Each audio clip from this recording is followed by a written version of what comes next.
Planifier les tâches à réaliser dans un agenda personnel est le premier pas vers le succès d'un travail bien noté. Examinons les étapes nécessaires à la planification de ton travail écrit.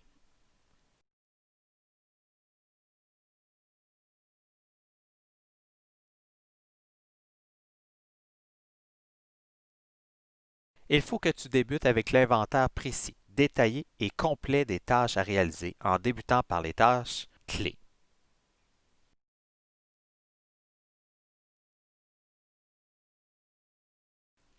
Pour chaque tâche clé, énumère les tâches spécifiques. Elles peuvent être plus ou moins nombreuses selon les tâches à accomplir.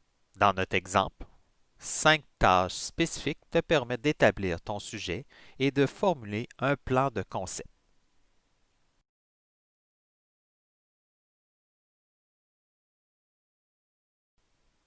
Estime avec précision et sois réaliste sur le temps qu'il te faudra pour réaliser chacune des tâches clés en tenant compte des tâches spécifiques que tu auras à faire.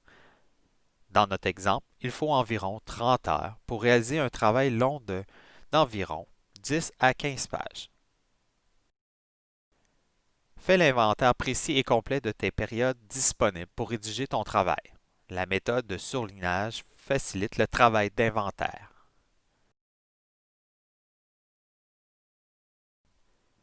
Fixe les échéances des tâches clés en tenant compte des dates de remise de ton travail.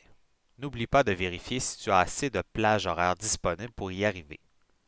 Par exemple, établir le sujet et le plan de concept exigent 3 heures dans ton agenda. Tu constateras que tu as 3 heures et demie de disponibilité. Indique dans ton agenda les plages de temps suffisantes pour réaliser le travail en utilisant un surlignage vert. Tu constateras que les plages ont été retenues et d'autres sont restées libres. Il est nécessaire de te laisser un peu de temps libre dans ton horaire pour les imprévus. Par exemple, certaines tâches sont plus longues que ce que tu auras estimé et que tu devras déplacer au lendemain. Par exemple, pour réaliser l'étape clé, résumer et synthétiser l'information, tu l'as évalué qu'il te faut 9 heures et qu'elle devrait se réaliser entre le 16 et le 22 février. Dans ton agenda, tu as surligné 9 heures de travail. Il te reste donc 2 heures et demie de jeu si ce travail en exige plus.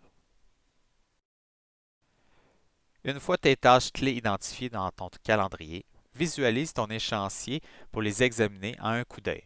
En général, un agenda électronique te permet de voir tes tâches sur plusieurs mois, ce qui n'est pas le cas d'un agenda papier. Tu peux faire également une capture d'écran de ton calendrier qui liste les tâches nécessaires à la réalisation de ton travail, mois par mois, comme illustre l'exemple. Tu remarqueras que certaines tâches spécifiques de l'étape clé, rédiger et mettre en forme le travail, ont été identifiées dans l'agenda. Étant donné le temps qu'exige cette étape clé, la répartition des plages entre les différentes tâches spécifiques permet d'en assurer le respect de l'échéance. Ajoute au fur et à mesure dans ton agenda les tâches à faire dès que tu y penses si elles ne sont pas déjà notées. Par exemple, tu avais omis d'indiquer du temps pour une nouvelle recherche si les documents trouvés ne te donnent pas tous les éléments nécessaires à la rédaction de ton travail. Reporte à chaque fin de journée les tâches qui n'ont pas été réalisées. Par exemple, le plan de concept n'a pas été finalisé le 3 février. La tâche est donc reportée dans la première plage libre, soit le 4 février.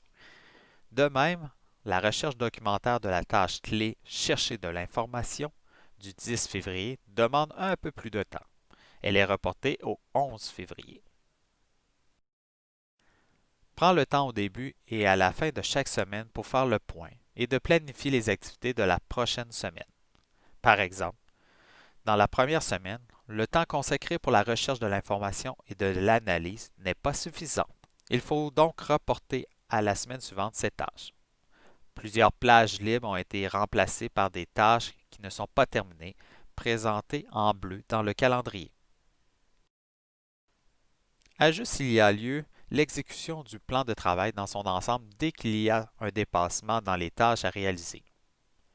Cet ajustement se fait en général sur les tâches spécifiques, et non les tâches clés afin d'éviter de prendre du retard trop important et d'être incapable de remettre ton travail à temps.